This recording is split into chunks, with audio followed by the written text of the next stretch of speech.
எல்லோரும் ஈஸியாக ஞாபகம் வச்சுக்கலாம். ஒரு 3-4 பேர் சேர்த்து வச்சா ஞாபகம் வச்சுக்கிறது கஷ்டம். அதனால தான் உங்களுக்கு ஈஸியாக புரியுறக்காக கான்னு சொல்லி சிம்பிளாக வச்சுட்டார் எங்கள் டைரக்டர். இந்த படம் இதுக்கு முன்னாடி நம்ம ப்ரெஸ் மீட் பண்ணும்போது இந்த படத்தை பற்றி நிறைய நம்ம பேசியிருக்கோம். படம் எடுத்து ஒரு 2 வருடம் ஆகிவிட்டது. பட் ஆனால் சின்ன சின்ன கரெக்ஷன் இருந்தது. எல்லாருக்குமே தெரியும், எது நடக்கணுமோ அது நடக்கும், எப்போ நடக்கணுமோ அப்போ தான் நடக்கும். நிறைய பேர் கேட்டாங்க, என்னாச்சு சார் இன்னும் அந்த படம் ரிலீஸ் பண்ணலையா, என்னாச்சு எதுவும் இஷ்யூவா அப்படின்னு சொல்லி நிறைய பேர் கேட்டாங்க. எல்லாருக்கும் ஒரே பதில் தான் சொன்னேன். 3:30க்கு ஃப்ளைட் இருக்குது, டிக்கெட் எடுத்தாச்சு, 2:30க்கு உள்ளே ரீச் ஆகிடுச்சு. 3:30க்கு வரல, ஃப்ளைட் வரல, 4 ஆச்சு. ஒரே ஒரு மெசேஜ் மட்டும் வருது, இன்னொரு 2 ஹவர்ஸ் ஆகும், ஃப்ளைட்டு வந்துடும் சொல்கிறாங்க. நம்ம உள்ளே போயாச்சு, திருப்பி வர முடியுமா, கேன்சல் பண்ண முடியுமா? போக வேண்டிய இடத்துக்கு போய் தான் ஆகணும். 4:30 5:30 ஆயிடுச்சு. சொன்ன டயத்துக்கு வரல, 6 o'clock தான் வந்தது. டயத்துக்கு வந்தது. நானும் ட்ராவல் பண்ணி எங்கே போய் சேரணுமோ அங்கே போய் சேர்ந்து விட்டேன். அதேமாதிரி இந்த காகப்படமும் எப்போ வரணும் அப்படின்னு சொல்லி மேலே ஒருத்தன் டிசைட் பண்ணுறான். முயற்சி ஃபுல்லாக நம்ம டைரக்டர், நம்ம நண்பர் ஜான் மேக்ஸ் சார், மேடம் எல்லோரும் சிறப்பாக சப்போர்ட் பண்ணாங்க. இந்த சப்போர்ட்லாம் பண்ணும்போது இன்றைக்கி உங்கள் முன்னாடி இந்த படத்தை லான்ச் பண்ணுறோம். ரொம்ப பெருமையாக இருக்குது. இந்த படம் சிறப்பான படம். யாருமே இந்த இண்டஸ்ட்ரியில் இந்த மாதிரி ஒரு டீப்பாக காடை காட்டியிருக்க முடியாது. மும்பையில் போட்டு காட்டினோம், பயங்கர ஹாப்பி ஆகிட்டாங்க. ஒரு 20 years எக்ஸ்பீரியன்ஸ் உள்ள ஒரு பெரிய டீம் தான் பார்த்தாங்க. ஒரே ஒருத்தர் தான் போட்டு காட்டினோம். இப்போ லாஸ்ட் வீக்கு ஓகே சொல்லிட்டாங்க, அருமையாக இருக்குது படம் அப்படின்னு சொல்லி. நான் எதிர்பார்க்கவே இல்லை இந்த அளவுக்கு படம் வந்திருக்குன்னு சொல்லி. நாஞ்சில் அதில் வந்து ரொம்ப வாழ்ந்துருக்காரு.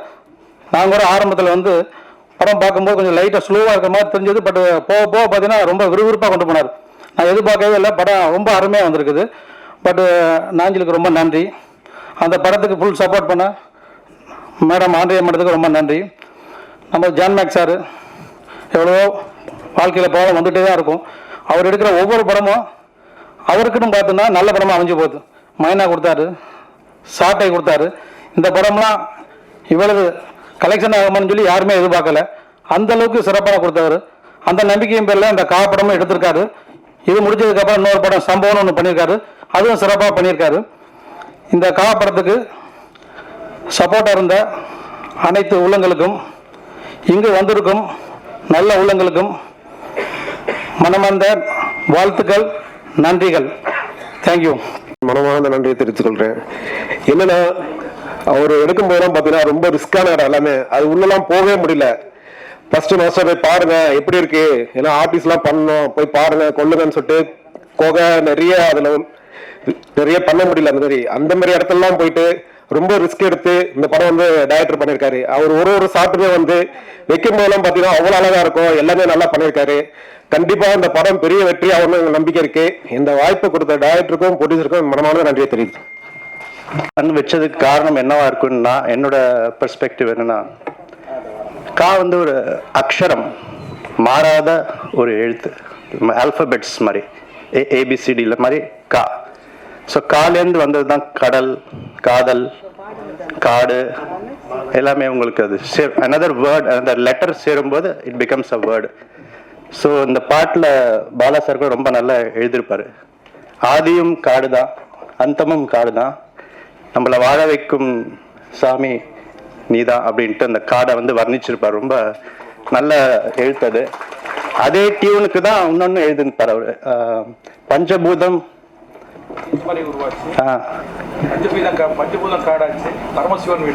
பஞ்சபூதம் காடாச்சு, பரமசிவன் வீடாச்சு, 4 மரம் உருவாச்சுடா அப்படின்னு சொன்ன. 4 மரம்ன்றது வேதங்கள் மாதிரி.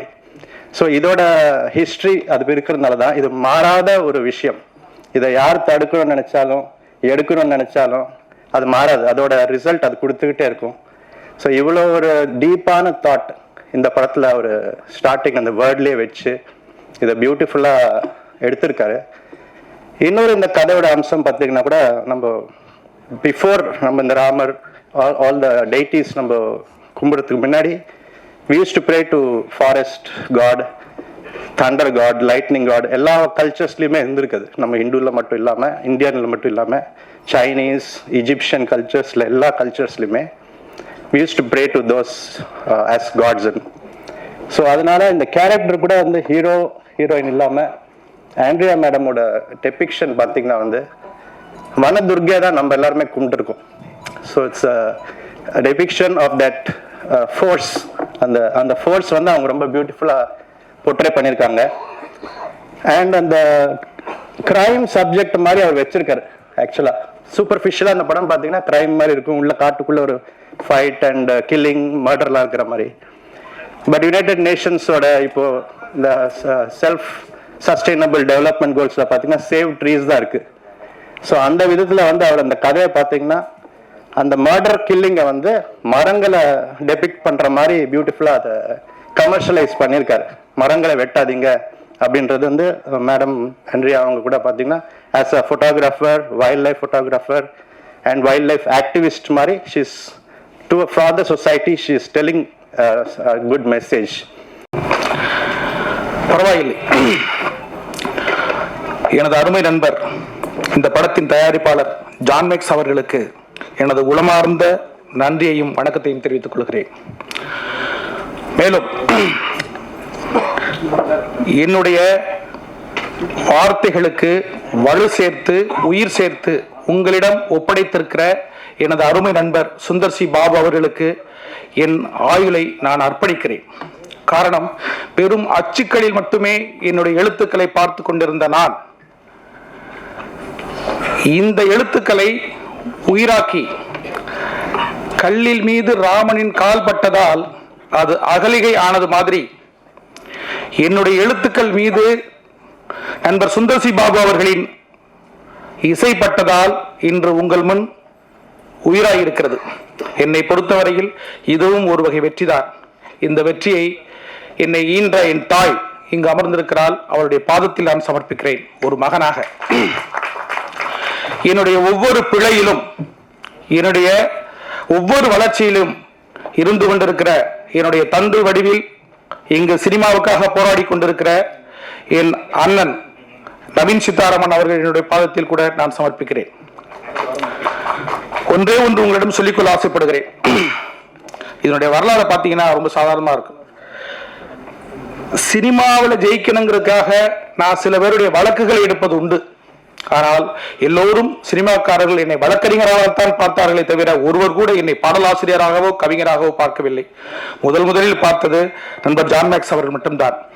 ஏதேச்சியா நான் ஆபீஸ்ல பேசிட்டு இருக்கும்போது, பாலா ஒரு பாட்டு இருக்கு வேணா எழுதுங்க அப்படின்னு மாதிரி சொல்லி நாஞ்சில் சார்ட்ட, டைரக்டர் சார்ட்ட வந்து இன்ட்ரோடியூஸ் பண்ணி வச்சாரு. டைரக்டர் சாரோட எனக்கு வந்து அதிகமான பழக்கம் கிடையாது, அதிகமா பேச மாட்டார். கிட்டத்தட்ட வந்து குட்டி கார்ல் மார்க்ஸ் அவர். அந்த அந்த சாலம் ஸ்டுடியோஸோட ஆபீஸ்ல ஒரு குட்டி கார்ல் மார்க்ஸ், ஒரு சின்ன தாடி. அப்ப அவருக்கு நரைக்கல, சாரி அப்போ வெள்ளையாகல, இப்போ வெள்ளையாயிருக்கு. பார்க்கும்போது நீங்க பாட்டு எழுதுவீங்களா அப்படின்னாரு. இல்லை சார், பாட்டை ஆக்குனா பாடலா இருக்கு சார் அப்படின்னு சொல்லி என்ன கூட்டிட்டு போனார். அவருடைய பைக்ல வச்சு கூட்டிட்டு போனாரு. சுந்தர் சி பாபு இங்கே தான் பிரசாத் லேபுக்கு பக்கத்தில் வந்து சார் இருந்தாங்க. அப்பதான் நான் ரெண்டு பேரையும் முதல்ல பாக்குறேன். அப்ப சார் வந்து தயிர் சாதம் சாப்பிட்டுக்கிட்டு இருந்தார். அப்போ சாருக்கு ஏதோ சம்பாட்டு ப்ராப்ளம் அங்கே இருந்தது. அப்போ தான் சுந்தர் சி பாபு அப்படின்னும் போது, சுந்தர் சி பாபு சார் வந்து நான் ஏற்கனவே நிறைய கேள்விப்பட்டிருக்கேன். தாண்டி பண்ணும்போது ஒன்றும் இல்லை சார், இதுதான் சார் சுச்சுவேஷனு, காடு நானாக இருக்கிறேன், என்னையாவது டிஸ்டர்ப் பண்ணாத, நான் சொல்கிறதையும் செய்வேன் சொல்லாதையும் செய்வேன். ரஜினிகாந்த் டைலாக் மாதிரி சொன்னார். அப்போ போட்ட லைன் ஒரு சின்ன ஃப்ரேஸ் தான் போட்டேன். நீங்கள் எழுதுங்க நான் பார்த்துக்கிறேன், நீங்கள் எழுதுங்க நான் பார்த்துக்கிறேன் அப்படின்னாரு. எனக்கு பாட்டு எழுதுறது கஷ்டம் வராது. அப்போ அவர் சொன்ன வார்த்தை வந்து, நீ எழுதுங்க நான் பாட்டாக்கிறேன்னு சொன்னார். அவர் சொன்ன வார்த்தை நான் போட்டேன், நானாக இருந்தேன் சிவனாக, தானாய் வந்தாய் யமனாக அப்படின்னு ஒரு லைன், ஒரு ஃப்ரேஸ் போட்டு கொடுத்தேன். அப்போ அவர் சொன்ன வார்த்தை, அந்த எதுக்காக நான் சுந்தர் சி பாபா சொல்றேன் அப்படின்னா, உங்களுடைய வார்த்தைகளில் தான் இருக்கிறது நடிகருடைய, பாடலாசிரியருடைய, ஒரு டைரக்டருடைய வெற்றி உங்களுக்கு வருது சார். நீங்க எழுதுங்க, சூப்பரா இருக்கு, இவங்களை கொண்டு வாங்க சார், இந்த மாதிரி ஆளுங்களை புதுசாக கொண்டு வாங்க அப்படின்னு சொல்லிட்டு உடனே ஒரு பேப்பர் கொடுத்து எழுத சொன்னார். நான் இதுக்கு முன்னாடி ஒரு பாட்டு எழுதணும், ஆக்சுவலி வேற ஒரு பாட்டு எழுதணும், அது கூடிய சீக்கிரம் வரும், அது படத்தில் இல்லை, வரும், கூடிய சீக்கிரம் வரும்னு நினைக்கிறேன். அது வந்து மேடம் ஆண்ட்ரியா பாடியிருப்பாங்க, அது நான் அப்புறம் வரேன் அந்த கதைக்கு. அது ரொம்ப நல்லா இருந்தது, ரொம்ப ரொம்ப அருமையாக இருந்தது. உடனே ஃபோன் பண்ணாங்க, யாரோ ட்ராக் சிங்கர் வந்தாங்க, பாடினாங்க, ரொம்ப அருமையாக இருந்தது அப்படின்னு சொன்னாங்க. எனக்கு முதல் முயற்சி உனக்கு வருது, நீ வந்து எழுத முடியும் அப்படின்னு சொல்லி எனக்கு தோள் கொடுத்து தட்டி கொடுத்தவர் சுந்தர்சி பாபு அவர்களும், அதற்கு வாய்ப்பளித்த என்னோட அருமை நண்பர் நாஞ்சில் அவர்களும். நாஞ்சிலுக்கு தான் என்னால் எதுவுமே, நாஞ்சில் அவர்களுக்கு தான் என்னால் எதுவுமே செய்ய முடியல. அவர் இன்னமும் என்னோட தோள் கொடுத்து நீ எழுதுங்க, வேறு படங்களுக்கு பாட்டு எழுதும் கூட நிறைய ஐடியா சொல்லுவார். அவரை பொறுத்த வரைக்கும் நான் கார்ல் மார்க்ஸ் உயிரோட நான் பார்த்தது கிடையாது, ஏன்னா அந்த டயத்தில் நான் பிறக்கல. அவர் குட்டி கார்ல் மார்க்ஸ் மிகச்சிறந்த சிந்தனையாளர், அவர் ஒரு இயக்குனர், அதனால ஜெயிச்சுவார், அதெல்லாம் வந்துடுவாருங்கிறது வேற விஷயம். என் முதலாக அதுக்கு பிறகு 4-5 சாங் அது ரிலீஸ் ஆயிருச்சு. முதலாக என்னை பாடலாசிரியராக்கிய பெருமை என் அருமை நண்பர் நாஞ்சிலுக்கு மட்டும்தான் உண்டு. என் வரிகளை பாடலாக்கிய மிகப்பெரிய பொக்கிஷம் வந்து சுந்தர்சி பாபுவுக்கு தான் உண்டு. அது மட்டும் இல்லாம அந்த சாங் கொஞ்சம் ரேட் ஆச்சு. அதுக்கு பிறகு இந்த ப்ரொடக்ஷன் வந்து சசிகலா ப்ரொடக்ஷன் மாறுது. சார் ஆண்டனிதாஸுடைய ஒரு பெரிய கிருபையில தான் எனக்கு வந்து இந்த பாட்டு இப்போ நீங்கள் கேட்டுக்கிட்டு இருக்க இந்த பாட்டு எனக்கு கிடைச்சிது. இல்லை இன்னொரு பாட்டு, ஒரு ஃபோக் சாங் வைக்கலாம் அப்படி மாதிரி சொன்னோன்னே அப்புறம் இந்த ஃபோக் சாங் எழுதணும். ஊரில் இருக்கிற நாஞ்சில் சார் அங்கேருந்து ஃபோன் பண்ணாங்க. ஃபோன் பண்ண உடனே பாலா நீங்கள் உடனே எழுதணும், நீ உடனே வாங்க அப்படின்னாங்க. இதான் சார் சுச்சுவேஷன் ஆஃப் ஃபோக்கா எழுதுங்க அப்படின்னாரு. அங்கேருந்து பஸ்ஸில் புறட்டு வரும்போது நான் உடுமலைப்பேட்டை, அங்கேருந்து எங்கள் ஊரில் இருந்து சிவகங்கை டிஸ்ட்ரிக்ட்லேருந்து உடுமலைப்பேட்டை வர்றதுக்கு, உளுந்தூர்பேட்டைக்கு வர்றதுக்கு வந்து ஒரு 5 hours ஆகும். 5 hours எழுதி முடிச்சிட்டோம். அது நிறைய எழுதணும், கிட்டத்தட்ட வந்து ஒரு 6 and 7 pages. நீங்கள் பார்க்குறது ரொம்ப கம்மி. அடுத்த நாள் காலையில் ஃபைனலைஸ் பண்ணிட்டார், எல்லாருக்கும் பிடிச்சி போச்சு. நீங்கள் பாட்டு கேட்குறீங்க, நல்லா இருக்குங்கிறீங்க. இது எல்லாத்தையும் விட முதலாக இந்த பாட்டை கேட்டுட்டு இது நல்லா இருக்கு அப்படிங்கிற வார்த்தை வந்து ஒரு பொக்கிஷமா ஒரு டைரக்டருடைய வார்த்தையிலையும் ஒரு மியூசிக் டைரக்டருடைய வாயிலிருந்து வரும் பார்த்தீங்களா, அதுதான் எங்களுடைய கிஃப்டே. சாருக்கு நல்லா தெரியும். ஸோ பல வருடங்கள், 30 வருடங்களா வந்து இந்த துறையில வந்து நான் வந்துகிட்டு இருக்கேன்.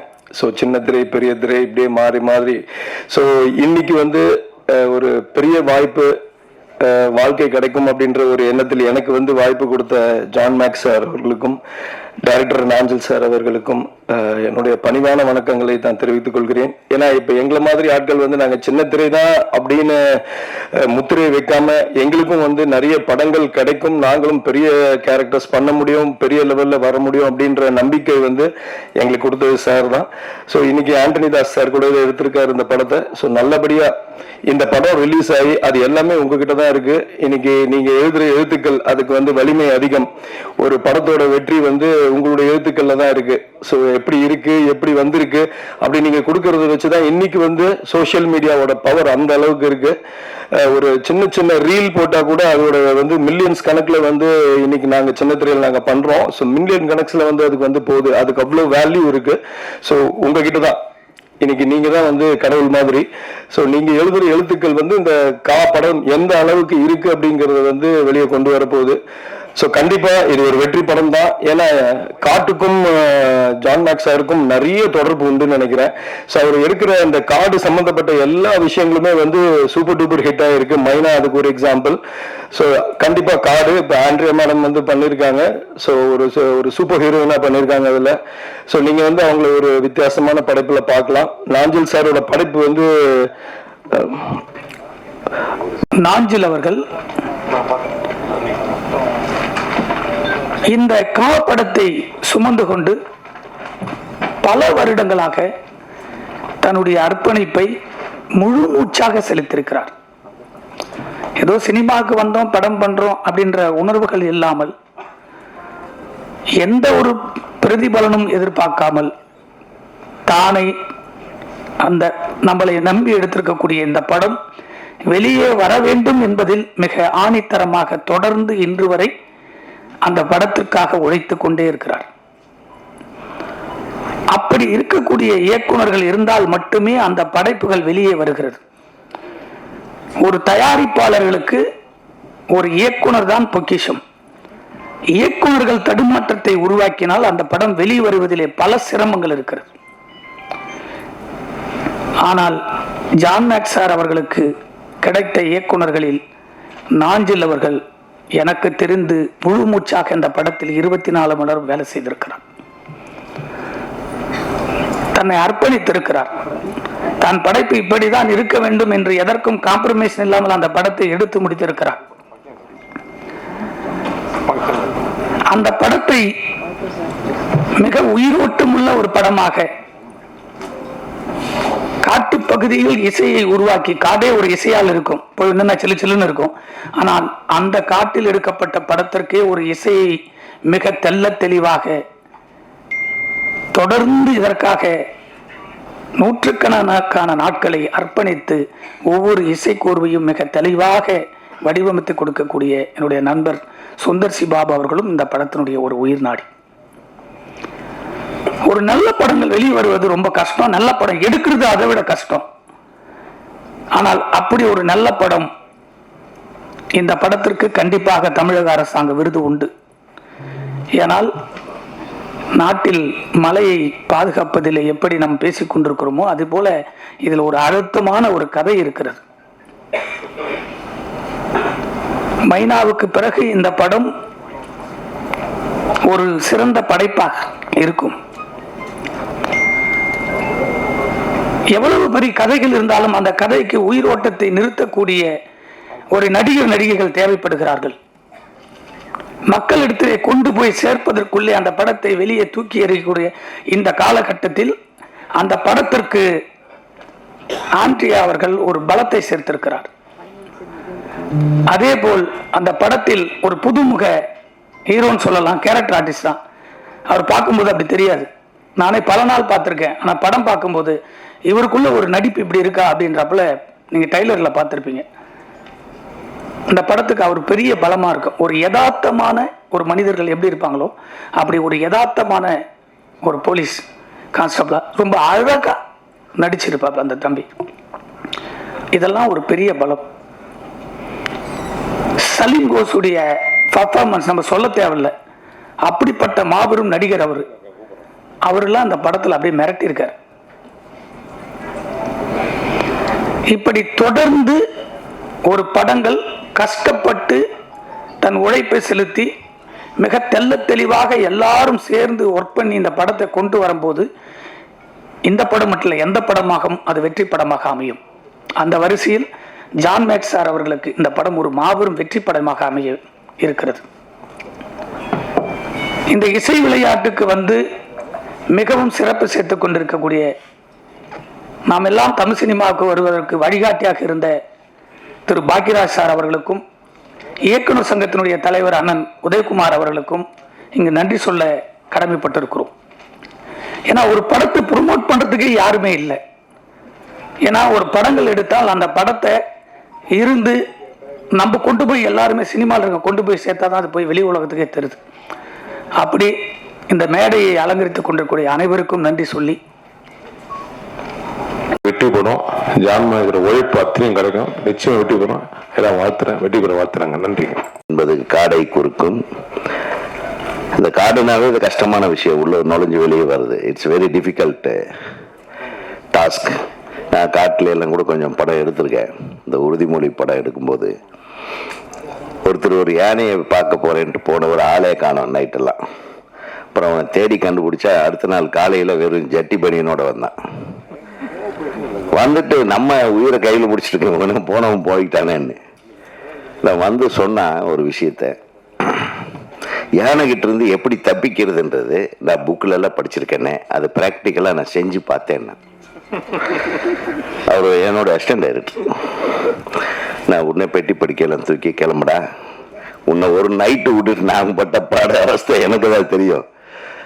அதாவது காடுன்றது பல விஷயங்கள் அடங்கின ஒரு விஷயம். அது உண்மையிலுமே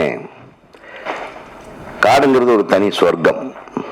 அந்த காடை நேசிக்கிறவங்களுக்கு காடு பிடிக்கும். ஸோ அதை டைட்டிலாக வச்சு படத்தை இயக்கி இருக்கிற இயக்குனர் நாஞ்சில் அவர்களுக்கு எனது மனமார்ந்த வாழ்த்துக்களை தெரிவித்துக் கொள்கிறேன். தயாரிப்பாளர் உண்மையிலுமே நம்ம தம்பி சொன்ன மாதிரி ஒரு மிகச்சிறந்த படைப்புகளை உருவாக்கக்கூடிய வல்லமை படைத்தவர். நல்ல கதைகளை தேர்ந்தெடுத்து அவருடைய மைனா படத்துக்கு நான் விருது குழுவில் இருந்தப்போ பல்வேறு விருதுகள் அந்த படத்துக்கு வழங்கியது எனக்கு ஞாபகம் இருக்கிறது. நான் அவாய்ட் பண்ணவே முடியல. அவ்வளவு அற்புதமான படைப்புக்கு சொந்தக்காரர் திரு ஜான் மேக்ஸ் அவர்கள். அவர்களுக்கு நிச்சயமாக இந்த படம் வெற்றி படமாக அமைய எனது வாழ்த்துக்கள். அடுத்து இந்த இசை வெளியீட்டின் ஹீரோ சுந்தர் சி பாபு அவர்கள், அவர்களுடைய படத்திற்கும் நான் விருது கமிட்டியில் இருந்தப்போ ஒரு அவார்டு கொடுத்துருக்கோம். ஸோ இதில் எல்லாமே அவார்டு வாங்கினவங்க எல்லாம் கூட இருக்காங்க. இதில் அவார்டுக்கெல்லாம் மீறின ஒரு விஷயம், பரபரப்பான ஒரு பெயர் ஆண்ட்ரியா.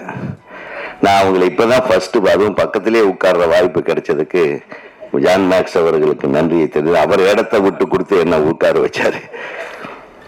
நான் பத்திரிகையிலையும் இந்த மாதிரி யூடியூப்ல அவங்கள பார்த்துருக்கேன். மிக பரபரப்பான ஒரு கேரக்டரா இருக்கே, எல்லா விஷயங்கள்லையும் அவங்க பேர் அடிபடும். மிகச்சிறந்த பாடகி. அவங்களோட இந்த மேடையை பகிர்வதில் நான் ரொம்ப மகிழ்ச்சி அடைகிறேன். இயக்குனர் சங்கத்தின் தலைவராக பொறுப்பேற்ற பின் முதல் நான் பக்கத்தில் உட்கார்ந்தது ஆண்ட்ரியா கூட. அது ஒரு மிக பெருமையான விஷயம். Andrea, wish you all the best. அதாவது மிகச்சிறப்பு இந்த படத்துல நடிச்ச ஹீரோயின் இந்த ஒரு ஆடியோ ரிலீஸ்க்கு வந்திருக்கிறது மிகப்பெரிய ஒரு சிறப்பான விஷயம். நிறைய ஹீரோயினுங்க காசு வாங்குறாங்க, நல்லா நடிக்கிறாங்க, அப்புறம் வரதே இல்லை. அந்த படத்தின் வெற்றிக்கு பின்னாடி இந்த தயாரிப்பாளர் போனாலே மீட்டர் ஜாஸ்தி போட்டுருவாங்க. இதெல்லாம் கொஞ்சம் மாற்றணும். வெறும் இயக்குநர்களோ தயாரிப்பாளர்களோ குரல் கொடுத்து எந்த பிரச்சனையும் எதுவுமே நடந்துறதில்லை. இப்போ நடிகர் சங்கமும் ஒத்துழைச்சாத மட்டும்தான் 3 சங்கங்கள், உண்மையிலுமே சொல்றேன், தயாரிப்பாளர் சங்கமாகட்டும் நடிகர் சங்கமாகட்டும். இப்ப தயாரிப்பாளருக்கு பேரை மாத்தி என்ன தயாரிப்பாளர் சங்க தலைவர்னு சொன்னாங்களே, அந்த நிலைமையில் இருக்குது. இப்போ முரளி சாரை எல்லா ஃபங்க்ஷனுக்கு வர சொல்லுங்க, அவர் எல்லாம் மறந்துட்டாங்கன்றது தெரியுது. புரியுதா? ஆமா, அது இல்ல அது பேச்சே கிடையாது. அதாவது இன்னைக்கு என்ன நடக்குது, எப்படி நடக்குது, எப்படி இருந்தா நல்லா இருக்கும். ஒரு படத்தினோட வெற்றிக்கும் தோல்விக்கும் முழு பொறுப்பு ஏற்கக்கூடிய ஒரே சங்கம் இயக்குனர் சங்கம் தான். டைரக்டர் ஒழுக்கமா இருந்தா மட்டும்தான் இந்த படம் கரெக்டா வரும். அதுக்கப்புறம் டைரக்டர் ஏன் சரியில்லைன்றப்போ ப்ரொடியூசர் சரியில்லை, அதனால நான் சரியில்லைம்பாங்க. ஐயா ப்ரொடியூசர் சரியில்லை, டைம்ல காசு கொடுக்கல சார். அது வேற. ப்ரொடியூசரும் பிளான் பண்ணணும், ப்ரொடியூசரும் டைரக்டரும் உட்கார்ந்து பிளான் பண்ணணும். எனக்கு தெரிய நான் கிழக்கு வாசல்னு ஒரு படம், நான் எதுக்கு சொல்றேன்னா, கிழக்கு வாசல்னு ஒரு படம் டைரக்ட் பண்ணேன். ரேவதி, கார்த்திக், குஷ்பு வச்சு. அந்த படத்தினுடைய படப்பிடிப்பு நாட்கள் ஒரு 60 நாட்கள் அவர் கொடுத்தாரு. நான் 60 நாட்கள் பத்துமா, நம்ம அழகா எடுக்கணுமே அப்படி இப்படியெல்லாம். ஆனால் சிலதெல்லாம் காட்சிகளை எடுத்துட்டு ராத்திரி ஈவினிங் ஆனால் 6 மணிக்கு மேலே 3 மணி நேரம் ஷூட்டிங் பாட்டு. அந்த பாட்டுக்கு மாஸ்டர் தேவையில்லைன்ட்டு நம்மளே போயிட்டு ஒரு 3 மணி நேரம், டெய்லி 3 மணி நேரம் ஒரு பாட்டோட கால் ஷீட்டு போடாமையே ஒரு பாட்டை எடுத்துட்டோம். அதுக்கு முழு ஒத்துழைப்பு அதை என்கரேஜ்மெண்ட் கொடுத்தது ப்ரொடியூசர் ஜி தியாகராஜன் அவர்கள். நான் எதுக்கு சொல்ல வரேன்னா, சில பேர்கிட்ட சில நல்ல விஷயத்தை தயாரிப்பாளர் சங்க உறுப்பினர்கள் கற்றுக்கொள்ள வேண்டும். நம்ம படம், நம்ம காசு போடுறோம், நம்ம டைரக்டர் எல்லாம் உட்கார்ந்து நாளைக்கு என்ன நடக்க போகுது, நாளானிக்கு என்ன நடக்கும் போது, எத்தனை சீன் எடுக்க போறீங்க, எத்தனை காட்சிகள், எத்தனை ஷாட் எடுக்க போறீங்க, முடிஞ்சு போச்சு. எனக்கு தெரிய பாலாஜி சார் உங்களுக்கு எல்லாத்துக்கும் தெரியும், மிகப்பெரிய ப்ரொடியூசர், சுஜாதா சினியார்ட்ஸ். அவர் ஒரு படம் எடுத்துட்டு இருந்தப்போ நாங்கள் அவர் ஆஃபீஸ்க்கு போகிறோம், ஃபில்ம் இன்ஸ்டியூட்டில் படிக்கும்போது. சும்மா போய் பார்க்கும்போது அவர் டேபிளில் ஏதோ பேப்பரை வச்சுட்டு, வாங்க தம்பிகளாம் என்னென்ன, சும்மா தான் சார் உங்களை பார்த்துட்டு போவேன். இந்த ரெக்கார்டிங் தேட்டரில் நாங்கள் எங்கள் படங்களுக்கெல்லாம் ஒரு ரீ ரெக்கார்டிங் பண்ண வாய்ப்பு கொடுங்க, எடுத்து பண்ணுங்கப்பா அப்படின்னாரு. அப்போ பண்ணிட்டு பேசிகிட்டே இருந்தார். பேசிட்டு இருந்தது ஒன்றும் இல்லை, ஷூட்டிங் நடக்குது. அந்த ஷூட்டிங் இன்னைக்கு 3 மணி, மத்தியானம் 3 மணி. இப்போ 3வது சீனில் 7வது ஷாட் எடுத்துட்டு இருப்பார் டைரக்டர்ன்றார். தயாரிப்பாளருக்கு என்ன அந்த டைரக்டர் அங்க செய்யறாருன்றது சரியா சொல்ல தெரியுதுன்னா எவ்வளவு அண்டர்ஸ்டாண்டிங் இருந்திருக்கும், எவ்வளவு சிறப்பான ஒரு தொழிலாக இந்த திரைத்தொழிலை செய்து கொண்டிருப்பார்கள் என்பதை சற்று சிந்தித்து பார்க்க வேண்டும். இப்போ பெரும்பாலும் பட்ஜெட்டுகள் ஜாஸ்தி ஆகிறது காரணம் சரியான திட்டமிடல் இல்லாததுதான். If you have not planned properly you cannot achieve things properly. So முழுக்க நாங்கெல்லாம் வந்து படம் எடுக்கும்போது நம்ம இப்பவும் சொல்கிறோம், தமிழ் சினிமாவில் மட்டும்தான் ஒரு பெரிய சாபக்கேடுன்னா 90 டைரக்டரு இன்னைக்கு ரிட்டையர்டு டைரக்டர்ன்றானுங்க. இன்னைக்கு ஹாலிவுட்ல ஒருத்தன் நடக்க முடியாத சூழ்நிலையில ஆன்லைன்ல டைரக்ட் பண்றான். டைரக்ட் பண்ற இடம் அமெரிக்கா, ஷூட்டிங் நடக்கிறது வந்து இட்டாலி. யோசனை பண்ணி பாருங்க. கிரியேட்டருக்கு வயசுன்றதே கிடையாது. நான் மேல இருக்கிற தயாரிப்பாளர்களுக்கெல்லாம் சொல்லுகிறேன், பாக்கியராஜ் சாரை கூப்பிட்டு இப்ப படம் பண்ண சொல்லுங்க. அவரை விட சிறந்த திரைக்கதை அமைத்து ஒரு வெற்றி படத்தை யாராலும் கொடுக்க முடியாது. ஏன்னா அவருடைய திரைக்கதையை நான் வந்து பாடமா எழுதி எக்ஸாம்ல பாஸ் பண்ணுவேன் அந்த 7 நாட்கள். அதான் that is the proud of. நம்ம கிட்ட இல்லாத ஒரு முக்கியத்துவம், நம்ம கிட்ட இல்லாத ஒரு வெற்றி பாதை, நம்ம கிட்ட இல்லாத சரித்திரம் எதுவுமே கிடையாது. முதல்ல இந்தியாவிலேயே பேன் இந்தியா படம் எடுத்தது நம்ம SS வாசன் அவர்கள். சந்திரலேகா படம் இந்தியா ஃபுல்லா ரிலீஸ் ஆச்சு. அது இப்பதான் ஏதோ பேன் இந்தியான்னு புதுசா பேர் போட்டுக்கிறீங்கன்னு நினைக்காதீங்க. So old is always gold சாரோட டைலாக். ஆனா இன்னொரு விஷயம் சொல்றேன், old I mean boldly telling we are not old. கை தட்டுங்கப்பா, உங்களுக்கு சேர்த்தாங்க. ஏன்னு ஆக ஆண்ட்ரியா அவர்களுக்கு இது ஒரு மிகப்பெரிய வெற்றி படமாக அமைய வாழ்த்துகள்.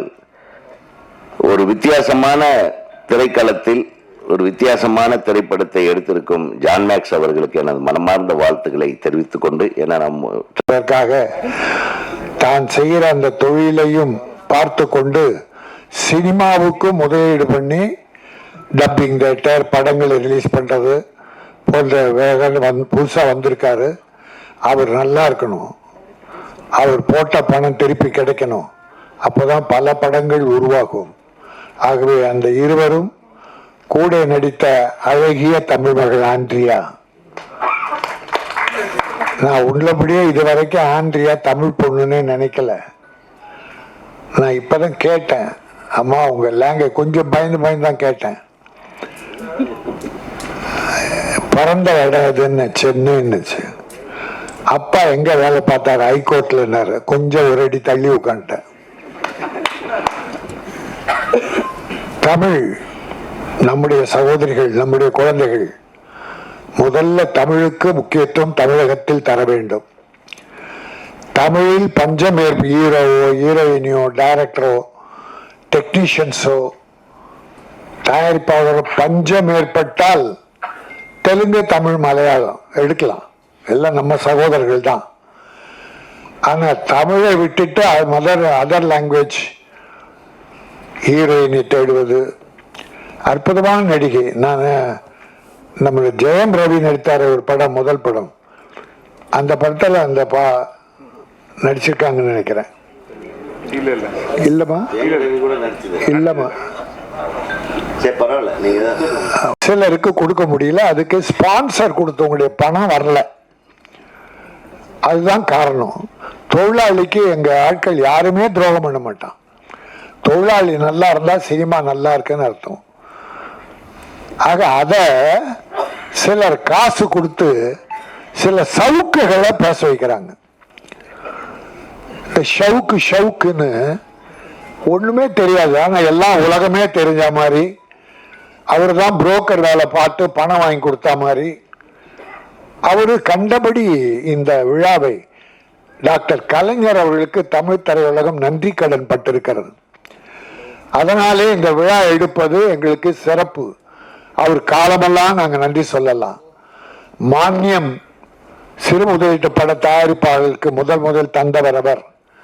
100 ஏக்கர் நிலத்தை பையனூர்ல எல்லா கலைஞர்களுக்கும், திரையுலகம் சின்ன திரை பெரிய திரை எல்லாருக்கும் ஒதுக்கி தந்தவர். கேட்ட போதெல்லாம் உதவி செய்தவர். அவருக்கு தமிழ் திரையுலக நன்றி கடனோடு ஒரு நல்ல மனசோடு செய்தோம்.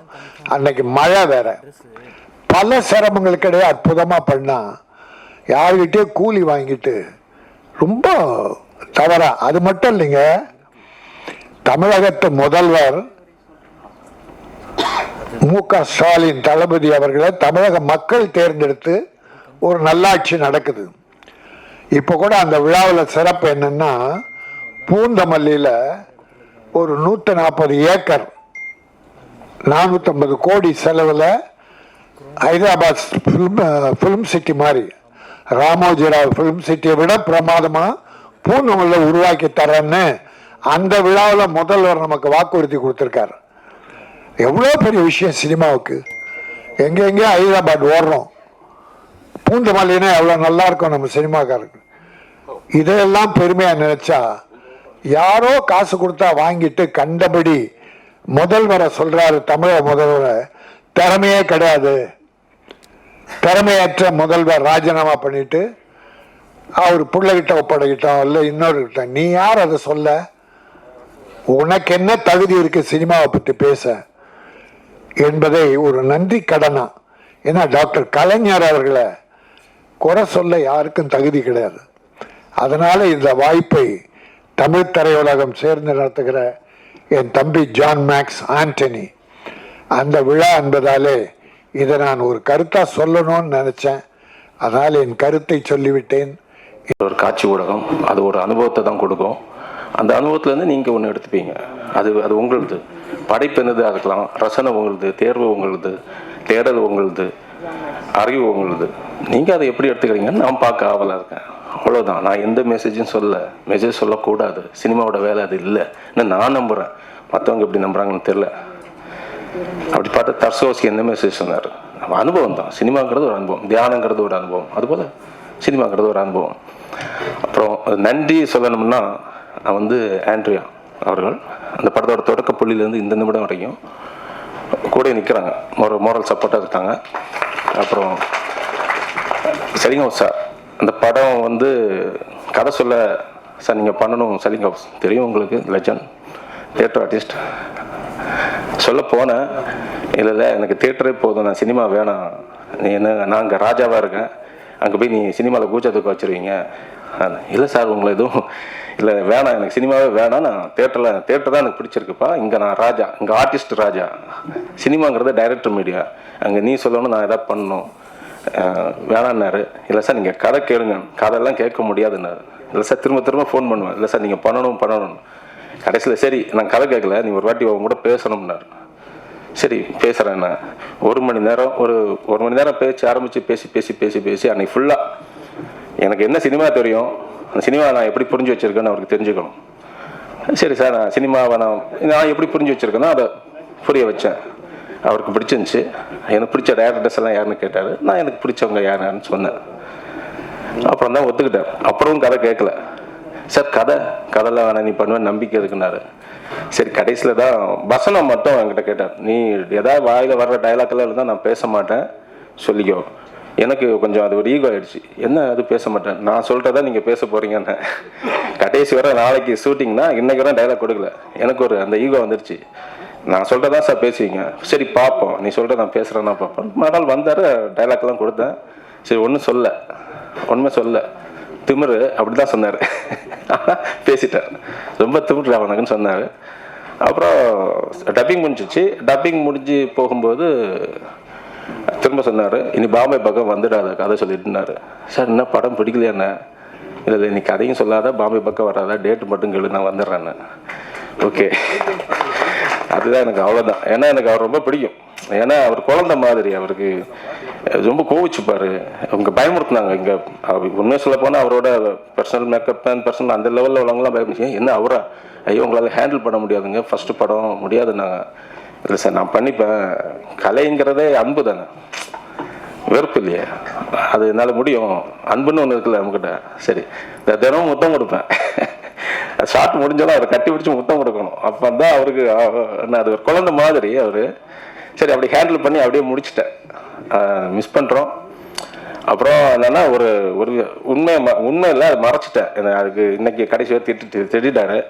அவர் தியேட்டர் ஆர்டிஸ்ட், மெட்ராஸ் தியேட்டர்ஸ், அவங்க ஆண்ட்ரியா அவங்களும் மெட்ராஸ் தியேட்டர்ஸ் தானே. சொன்னேன் சார் அவங்களும் மெட்ராஸ் தியேட்டர்ஸ்னு. அது ஏன்டா முதல்ல சொல்லனாரு. இல்லை சார் அந்த டென்ஷனில் இன்னும் ஒர்க் டென்ஷனில் அதெல்லாம் பெருசாக எனக்கு பரலன்னு. அட மடை அதை முதல்ல சொல்லியிருந்தா நான் கொஞ்சம் கெமிஸ்ட்ரி ஒர்க் அவுட் ஆகிருக்கலாம், நான் பேசியிருப்பேன்ல. சார் நீங்கள் அவங்க லவ்வர் இல்லை, இது நீங்கள் அண்டர்கனிஸ்ட் இல்லைடா, கொஞ்சம் பேசியிருப்பேன்ல, கொஞ்சம் பேசி அது எங்கே நாங்கள்லாம் ஒரு இதுடா மெட்ராஸ் தேட்டர்ஸ், அவரும் மெட்ராஸ் தேட்டர்ஸில் தான் இங்கே இப்போ ஃபீனிக்ஸ் தேட்டர்ஸ். அவங்க மனைவி ஒரு அன்னை தெரசாப்பெல்லாம் இருப்பாங்க, அவங்கள பார்த்தாலே காலைல விழுந்துருவேன். அப்புறம் ஆண்ட்ரியா, உண்மை சொல்ல போனால் இந்த படத்தோட துவக்கத்துலேருந்து இந்த நிமிடம் வரைக்கும் என் கூட அவ்வளோ மோரல் சப்போர்ட், அவ்வளோ கடினமான சூழல்லையும் என் கூட நின்னாங்க. நன்றி ஆண்ட்ரியா. அப்புறம் ஜான் மேக் சார் அவர்களுக்கு நன்றி, ஆண்டனி சார் அவருக்கும் நன்றி. ஒரு மென்மையான மனிதர் ஆண்டனி சார், அவரும் ஒரு குழந்தை மாதிரி தான், எனக்கு அவருக்கு மட்டும்தான் தெரியும். அது ரொம்ப குழந்தை அவர். எப்படி ஜான் அது சலீம் சார் ஒரு குழந்தையோ, சலீம் ஹோ சார் குழந்தை, அவரும் ஒரு குழந்தை மாதிரி மென்மையான மனிதர். அப்புறம் தயாபரன் சார், இந்த படத்துக்கு உறுதுணை அந்த script doctor pictures Thayaparan sir, அவருக்கும் ரொம்ப நன்றி. அப்புறம் இந்த படத்தில் நடித்த எல்லாருக்கும், அப்புறம் சார் பாலா சீதாராமன் அவங்களோட வரிகளுக்கு நன்றி. இசை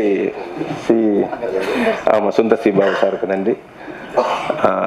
அப்புறம் எல்லாத்துக்கும் மேலே என்னுடைய நண்பர், என்னதான் நம்ம கனவுகள் அது இதுன்னு இருந்தாலும் ஒரு கலைஞன் அவனுக்கு உறுதுணையாக சில நண்பர்கள் அமைவாங்க. நீ நல்லா தான் பண்ணுற, சரியாக தான் போகிறேன்னு சொல்லுவாங்க. அதில் என் நண்பன் சுரேஷ் பாபு எல்லா இடத்துலையும் என்ன கைவிடாத ஒரு நண்பன். அப்புறம் நான் என்ன செஞ்சாலும் அது அவன் ஜாக்கிரதை அடிக்கிறானா இல்லை உண்மையிலேயே நம்ம ஊக்குவிக்கிறானுங்க டவுட் வரும். அப்படி ஒரு நண்பன் இருக்கான், சிவானி செந்தில், தயாரிப்பாளர் மற்ற இயக்குனர். எனக்கே டவுட் வரும், டேய் இதான் டயலாக் ஜாக்கிரதை அடிக்கிறியா, உண்மையிலேயே நல்லா இருக்கா படம் அப்படிலாம் கேட்பேன். நல்லா தான் இருக்குன்னு அவன் எதுவுமே நல்லா இல்லைன்னு சொல்ல மாட்டான், அதனால எனக்கு பிடிக்கும். அப்புறம் என்னுடைய உதவி இயக்குனர்கள், அவங்க இல்லைன்னா அது இல்லை, அவங்க பேரை தனித்தனியாக நான் சொல்லி ஆகணும். ஜெனித், அது பென்னி, ஜெனித், அப்புறம் குரு ராமையன், சகாசு அண்ணாமலை, அகத்தியன் ஐயனார், அகத்தியன் சேகர், அப்புறம் என்னப்பா பேர் மறந்துச்சுப்பா, அதை சொல்லிட்டேன், சபேஷ், ஆகாஷ், ஹேமேஷ், எல்லோருக்கும் நன்றிப்பா. என் கூட நின்னீங்க, கடினமான சூழலில் நின்னீங்க, உங்களுக்கு எல்லாருக்கும் நன்றி. சில பேர்கள் மறந்துருக்கலாம், எனக்கு மேடை பேச்சு அவ்வளோ வராது, சும்மா வளர இருப்பேன்னு நினைக்கிறேன். அப்புறம் சினிமா பற்றி, இந்த படம் பற்றி சொல்லணும்னா என்ன சொல்லணும்னா, இப்போ ஒரு படைப்பு நாங்கள் முன்னாடி கொடுத்துட்டேன், திரைக்கு வரப்போகுது. ஒரு நாளில் நடக்கிற சம்பவங்கள், அந்த சம்பவங்கள் கூறவைகள் ஒரு விஷயம் சொல்கிறேன். இதில் அது இப்போ ரிவீல் பண்ணுமா தெரியல, நீங்கள் படம் பாருங்கள். ஆனால் இது ஒரு வழக்கமாக ஒரு க்ரைம் த்ரில்லர், இன்னொரு ஜேனர் இருக்குது. அந்த ஒரு க்ரைம் த்ரில்லர் ஜேனர் நார்மலாக கடந்து போகாது, கண்டிப்பாக அது உங்கள் மனசுக்குள்ளே பூந்து ஒரு ரசவாதம் பண்ணுன்னு நம்புகிறேன். ஏன்னா கொஞ்சம் பதட்டம் இருக்குது. ஏன் என்ன பதட்டம்னா, அது வெற்றி தோல்வி, கலைஞன் வெற்றி தோல்விக்கெல்லாம் பயப்பட மாட்டான், நான் அதுக்கெல்லாம் பயந்து வரல. அது வியாபாரியோட பயம், அது ஏன் பயம் இல்லை. அந்த பொறுப்பு இருக்குது, கண்டிப்பாக நம்மளை காசு போட்டிருக்காங்க, அந்த காசை திருப்பி கொடுக்கணுங்கிற பொறுப்பு இருக்குது. அதுக்காக வளைஞ்சு ரொம்ப கலையை வளைக்க முடியாது. ஒரு பூட்டை போய் இப்படி தான் பூக்கணும்னு சொல்ல முடியுமா?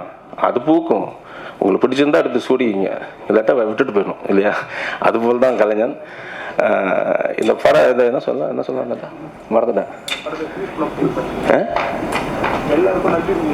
நன்றி சார், நன்றி. இல்லை அது இல்லை, சப்ஜெக்டை பற்றி பேச வந்தேன், படத்தை பற்றி பேசிட்டு இருந்தால இதாங்க.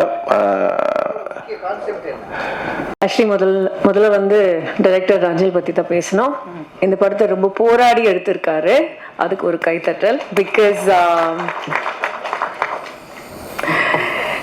கதை கேட்டு லாக்டவுனுக்கு முன்னாடி கதை கேட்டது, ஸோ அங்கிருந்து இன்னைக்கு வரைக்கும் ஒரு சிங்கிள் மைண்டட் ஃபோக்கஸோட இந்த படத்துக்காகவே உயிரை கொடுத்துருக்காரு. அதனால தான் இன்னைக்கு நம்ம எல்லாரும் இங்கே வந்திருக்கோம். அண்ட் என்னை பொறுத்த வரைக்கும் ஒரு படம் என்பது ஒரு குழந்தையா பார்த்தீங்கன்னா, ஒரு குழந்தைக்கு 2 பேரண்ட்ஸ் இருக்கு இல்லையா, அம்மா அப்பா. ஸோ அதே மாதிரி ஒரு படத்துக்கு அம்மாவும் அப்பாவும் இருக்கு. அந்த அம்மா டைரக்டர், அப்பா ப்ரொடியூசர். 2 பேரும் கோஆப்ரேட் பண்ணி, புரியுதுல்ல உங்களுக்கு, சந்தோஷமா அந்த குழந்தைய வளர்க்கணும், இல்லைன்னா அது சரி வராது. ஸோ இந்த படத்துல நமக்கு ஒரு ப்ரொடியூசர் இல்லாம கிட்டத்தட்ட 2 ப்ரொடியூசரா இருக்கு இல்லைங்களா? So thank you to both of you for seeing, for holding Anjal's hand, அப்படின்னு தான் சொல்லணும். And நான் அவருக்கு மாரல் சப்போர்ட் கொடுத்துருக்கேன்னு சொல்லியிருக்காரு. அப்படிலாம் ஒன்றும் கிடையாது. அவர் தான் ஐ திங்க் எப்படி சொல்கிறது, ஒரு சில டைரக்டர்ஸ் காஸ்ட் பண்ணும் பொழுது இவங்க இல்லையா, டேட் இல்லையா, சரி அடுத்தவங்க பார்ப்பாங்க. நிறைய பேர் அப்படிதான் வேலை பார்ப்பாங்க. அவர் ரொம்ப அடம் பிடிச்சி இல்லை, நான் இந்த படம் ஆண்ட்ரியா தான் பண்ணணும்னு ரொம்ப அடம் பிடிச்சாரு. அதனால தான் நானும் இந்த படத்துக்குள்ளே வந்திருக்கேன். வந்ததுக்கப்புறம் கண்டிப்பாக எனக்கு காடுனா ரொம்ப பிடிக்கும். ஸோ இந்த படம்லாம் ஷூட் பண்ணும்போது லொக்கேஷனில் ஃபோன் சிக்னலும் கிடையாது, ஹோட்டலும் கிடையாது, ஏதோ ஒரு வீட்டில் போய் தங்கியிருந்தோம், எனக்கு ஞாபகம் இருக்கு. யா, ஸோ அந்த மாதிரி ஒரு லொக்கேஷனில் போய் ஷூட் பண்ணோம். ஸோ அந்த ஒரு நிஜமான ஒரு காடுக்குள்ளே போயிருக்கோம், அதுதான் நான் சொல்ல வரேன். அண்ட் டெஃபினெட்லி எனக்கு கடவுளை விட காடு தான் கடவுள், ஐ மீன் கோயிலை விட காடு தான் கடவுள் அப்படின்னு சொல்ல முடியும். Because nature is God for me. So அந்த விதத்தில் பார்க்கும் பொழுது இந்த படம் எனக்கு ரொம்ப ஒரு ஸ்பெஷலான படம். அண்ட் ஐ ஹோப் தட் எல்லாருக்குமே they are able to see the vision beyond the fights and all that. அதை தாண்டி இந்த படம் ஒரு கருத்தை சொல்லும். So I hope the world is able to see that. And நாங்கள் எல்லாரும் பட்ட கஷ்டங்களுக்கு கண்டிப்பாக I hope this film is also successful for the producers and definitely for Nanjal. And thank you to all other technicians, Sundar Babu sir and DOP sir, editor, stunt master, எல்லாருக்கும் மிகப்பெரிய நன்றி. Thank you. கேரளாவுக்கும் தமிழ்நாடுக்கும் கல்கத்தாவுக்கும் connection அவர். So அவங்க sister மூலமாக நான் ஐ brought him to சின்ன கவுண்டர்ன்ற படத்தில் வில்லனா நடிக்கணும். எதுக்கு சார், என்ன வில்லனா, ஐயோ நான் பண்ண முடியுமா அதெல்லாம் அப்படின்னாரு. உன்னால் முடியும் தம்பி அப்படின்ட்டு அவரை கன்வின்ஸ் பண்ணி அந்த கேரக்டர் சொன்ன உடனே ரொம்ப பிடிச்சி போய் ஷூட்டிங்க்கு 1 மாதத்துக்கு முன்னாடியே நான் வந்துடுவேன்னாப்ல. அவருடைய கண்டிஷன் நான் சொல்ல வரேன். Is a very great artist. சரி வாங்க அப்படின்னு ஷூட்டிங்க்கு 1 மாதத்துக்கு முன்னாடியே அந்த ஷூட்டிங் எந்தெந்த இடத்துல எடுக்க போகிறோமோ அந்த ஏரியாவிலேயே ஒரு வீடு எடுத்து தங்க வச்சுட்டேன். He wanted to learn all the nuances of the scoundrel community. Yes. நான் சொல்லிட்டேன், இங்கே கொங்கு தமிழில் தான் பேசணும். ஒரு ஆள் நம்ம அந்த லொக்கேஷன் மேனேஜர் அவன் வாய் திறந்தாலே கொங்கு தமிழில் பேசுவான், ராஜான்னு உங்களுக்கு தெரியும். அவன் கூட வச்சு அனுப்பி விட்டேன். ஸோ அவங்களுடைய கேரக்டர் என்ன, அங்கே போயிட்டு வேஷ்டியை கட்டிட்டு அவங்க மாதிரியே சட்டையை போட்டு 1 மாதம் அங்கேயே கிடந்தான். such a dedicated artist. ரெண்டாவது இந்த படத்துக்கும் எனக்கும் ஜான் மேக்ஸுக்கும் ஒரு சம்பந்தம் இருக்கு. நான் ஒரு தடவை இவர் நடிச்சிட்டு இருக்காருன்னா நம்ம படத்துலன்னு சொல்லி எனக்கு ரொம்ப க்ளோஸியா அவன் நம்பர் எனக்கு பிடிச்சி உடனே ஃபோனில் போட்டு கொடுத்தாரு. அப்போ இந்த படம் ஷூட்டிங் முடிஞ்சிடுச்சுன்னு நினைக்கிறேன். ரொம்ப நேரம் பேசிட்டு இருந்தோம். அதுக்கப்புறம் தான் அந்த சோகமான நிகழ்வு கிட்டத்தட்ட 1 வாரம் 10 நாள் இருக்கு. என்னால் நினச்சி கூட பார்க்க முடியல. அப்போல வழக்கம் அன்பாக பேசிகிட்டு இருந்தார் அவர், நம்மக்கிட்ட இல்லையேன்னு சொல்லி. ஸோ அவருடைய ஆன்மா எப்பவுமே இந்த படத்தோட சக்ஸஸ் கூட இருக்கும். ஏன்னா அவன் அவர் இல்லைன்னா கூட இந்த படத்தின் மூலமாக நான் இருக்கிறேன்றதை காட்டுவான். அந்த மாதிரி ஒரு வெறி பிடிச்ச நடிகன். ஸோ அவரெல்லாம் உண்மையிலுமே we have to remember this guy. Thanks. Nanjil அவர்கள் கேப்டன் ஆஃப் தி ஷிப்னு சொல்லுவாங்க. அவருக்கும் படத்தினுடைய தயாரிப்பாளர்கள் ஜான் மேக்ஸ் அவர்கள் படத்தை ரிலீஸ் பண்ணது ஆண்டனி தாஸ் அவங்க ரிலீஸ் பண்ணியிருக்காங்க. சசிகலா ப்ரொடக்ஷன்ஸு எல்லா படங்கள் அவங்களுடைய சமாச்சாரம் ஆரம்பத்துலேருந்து ஒவ்வொன்றுக்கும் என்ன அழைப்பு கொடுத்துட்டே இருக்கிறாங்க. நானும் எல்லாத்துக்கும் மிஸ் பண்ணாமல் வந்துட்டுருக்கேன். அந்த அளவுக்கு ஒரு நட்பு இருக்குது. அதுக்கு காரணம் வந்து அவங்கக்கிட்ட மதன் இந்த மாதிரி ஸ்டாஃப்ஸ் இருக்காங்களே ரொம்ப முக்கியம். அவர் இருக்கார் இல்லையும் இங்கே இருந்துக்கிட்டு அவங்க எல்லார் வேலையும் எல்லோரும் ரொம்ப நல்லா பார்த்துக்கிட்டு இருக்காங்க. அதனால் அவங்கள குறிப்பாக பாராட்டணும். அப்புறம் படத்தினுடைய நாயகன் நாயகி எல்லாம் சேர்ந்து ஆண்ட்ரியான்னு நினைக்கிறேன். ஆண்ட்ரியாக்கும் அப்புறம் அவர் சலீம் கோஸ் அவர் இப்போ இல்லைன்னு சொல்லி சொன்னாங்க. அவருடைய சிறப்பை பற்றி உதயகுமார் சொல்லிட்டு இருந்தார். அதனால் அவருக்கு என்னுடைய வருத்தம் என்னென்னா நல்ல ஒரு கலைஞன் வந்து டக்குன்னு இப்படி போயிட்டார் அப்படிங்கிறது. அதுக்கப்புறம் இசை மியூசிக் சுந்தர் பாபா அவர்களுக்கு இன்னும் இந்த படத்து சம்மந்தப்பட்ட எல்லாருக்குமே என்னுடைய வணக்கத்தையும் அட்வான்ஸாக வாழ்த்துக்களையும் தெரிவிச்சுக்கிறேன். முதல்ல வாழ்த்து சொல்ல வேண்டியது நான் உதயகுமார் பேர் சொல்லணும். ஏன்னா இப்போ தான் இயக்குனர் சங்கத்தில் முதல் முறையாக தலைவராக வந்திருக்காரு. அதனால் என்னுடைய வாழ்த்துக்கள் தெரிவிச்சுக்கிறேன். வந்தோடனே அவர் ரொம்ப சந்தோஷப்பட்டது என்னென்னா அவர் அங்கே வந்ததை விட சந்தோஷம் இங்கே ஆண்ட்ரியா பக்கத்தில் எனக்கு உட்கார்றதுக்கு வாய்ப்பு கிடைச்சது. அதனால் அந்த ராசி தொடரட்டும். அடுத்தடுத்து எங்கே போனாலும் அவருக்கு அந்த மாதிரி ஹீரோயின்கள் எல்லாம் முக்கியமானவங்கெல்லாம் அவர் பக்கத்தில் உட்காரணும். அவருக்கு இது பண்ணிக்கிறேன். அதே மாதிரி டைரக்டர் பேசுனது எனக்கு ரொம்ப பிடிச்சது. நாஞ்சில் அவர்கள் அவர் பேசுனது 2 விஷயம். ஒன்று வந்து அந்த சலீம் கோஸை பற்றி சொன்னார். நம்ம எப்பவுமே வேறு மாதிரி இமேஜின் பண்ணோம் இல்லையா. அவர் ஷார்ட் முடிஞ்சோடனே உடனே வந்து கட்டி பிடிச்சி ஒரு முத்தம் கொடுத்தா தான் ரொம்ப பிடிக்கும் அப்படின்னு சொல்லி சொன்னார். நான் ஆண்ட்ரியாவை நினச்சி பார்த்துக்கிட்டேன். ஆண்ட்ரியா அப்படி சொல்லியிருந்தா எப்படி இருந்திருக்கும் இல்லை, சொல்லும்போது நம்ம நினச்சி பார்ப்போம் இல்லையா, அந்த மாதிரி நினச்சிக்கிட்டேன். அப்புறம் படத்தில் வந்து உண்மையிலேயே அவர் சொன்னது வந்து ஆண்ட்ரியா எந்த அளவுக்கு அதில் ஸ்ட்ரெயின் பண்ணியிருக்காங்க, எவ்வளோ அக்கறையோட இதில் நடிச்சிருக்காங்க, எவ்வளோ ஈடுபாடு இருந்திருக்கு அப்படிங்கிறத வந்து அவர் சொல்லும்போது புரிஞ்சுட்டேன். அதுக்கு முன்னாடியே வந்து எனக்கு மற்றவங்ககிட்டலாம் பேசும்போது கூட ஜான் மேக்ஸு அவங்க ஆண்டனி தாஸ் இவங்க அந்த டீம்கிட்ட பேசும்போதெல்லாம் கூட அவங்க அவ்வளோ ஈடுபாடோட நடித்தாங்க அப்படின்னு சொல்லி கேட்டேன். கேள்விப்பட்டோடனே அது ரொம்ப சந்தோஷமாக இருந்தது. பொதுவாக எல்லா படத்துலையும் ஈடுபாடோட எல்லாருமே நடிக்கிறவங்க தான். இருந்தாலும் சிலது பர்சனலாக சில கேரக்டர்ஸ் அப்படிங்கிறது ரொம்ப லைக் பண்ணிட்டாங்க அப்படின்னு சொன்னோம்னா அது வந்து ரொம்ப இன்வால்மெண்ட்டோடு நடிப்பாங்க. அடுத்து டைரக்டர் சொன்னதில் நிறையா சினிமாவை பற்றி புதுசாக இருந்தது எனக்கு. அவர் சொன்னதில் நிறைய விஷயங்கள் என்னென்னா சினிமாங்கிறது ஒவ்வொருத்தரும் ஒவ்வொரு மாதிரி சொல்லியிருக்காரு. அவர் கொஞ்சம் யாரோ ரெஃபரன்ஸ் எல்லாம் கொடுத்துட்டு இது அனுபவம் அப்படின்னு சொல்லி சொன்னார். பொதுவாக படம் ட்ரெய்லர் அதெல்லாம் பார்த்தா தான் படத்தை உடனே பார்க்கணும் அப்படின்னு சொல்லி தோணுது. இதில் ஆன்ட்ரியா ஆக்ஷன் அப்படின்னு சொல்லி நடித்ததெல்லாம் பார்த்துட்டு கண்டிப்பாக பார்க்கணுன்னு. அதை விட அவர் டைரக்டர் பேசினதை வச்சு இவ்வளோ ஏதோ சொல்கிறாரு, ஒரு வித்தியாசமாக இருக்க, அதனால் அவசியம் படம் என்ன இருக்குன்னு பார்க்கணும் அப்படிங்கிற மாதிரி ஒரு ஆர்வத்தை கொடுத்தது. வந்தோடனே யாருக்கிட்ட என்ன இதுன்னெல்லாம் கேட்டுக்கிட்டு இருந்தேன். அவருடைய எக்ஸ்ப்ளனேஷனுங்கிறது கொஞ்சம் வித்தியாசமான முறையில் இருந்தது.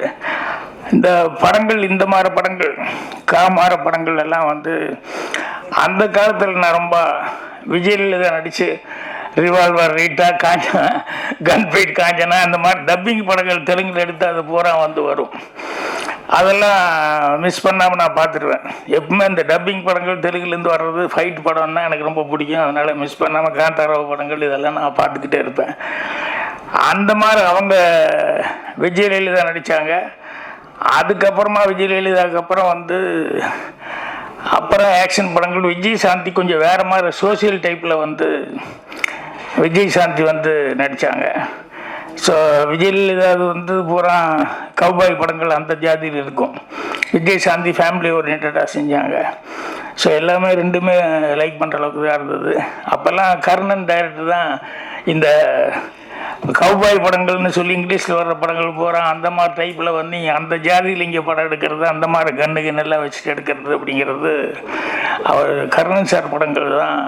அந்த ஹார்ஸ் ரைடிங்லேருந்து ஃபைட்டிங்கு எல்லாமே வித்தியாசமாக இருக்கும்.